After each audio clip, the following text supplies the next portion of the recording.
qui est important, c'est que toutes les personnes qui sont concernées par les projets soient informées de l'existence des projets et à même d'apporter une contribution, un avis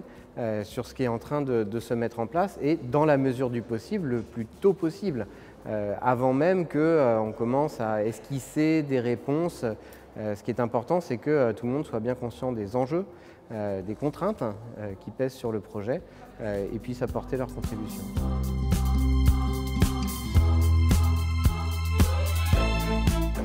La temporalité d'un exercice participatif, c'est quelque chose de très important.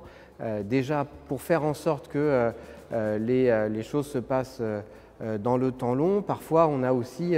la question de la mémoire qui se pose parce que lorsque le temps est long, eh bien, il faut être capable, entre différentes étapes de concertation, d'élaboration de projet, entre les premières idées et la réalisation concrète, avec les phases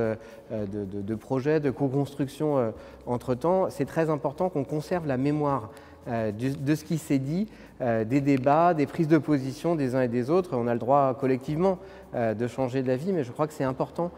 que chacun sache ce qui s'est dit dans les étapes précédentes.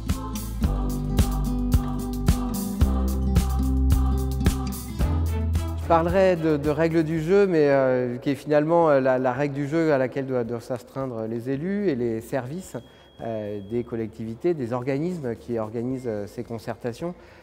Je le résume plutôt aussi à une question de posture, c'est-à-dire d'être des élus facilitateurs de l'initiative et du dialogue citoyen, faire en sorte que les parties prenantes d'un projet communiquent bien entre elles. Je crois que c'est vraiment quelque chose, une évolution importante du rôle des élus qui doit se mettre en place et finalement c'est la première règle du jeu, donc cette posture d'écoute et de facilitation. Et puis la deuxième règle du jeu, c'est le droit de suite, c'est que en fin de parcours et par la suite, on puisse continuer d'informer, de communiquer, de concerter éventuellement sur la mise en œuvre des projets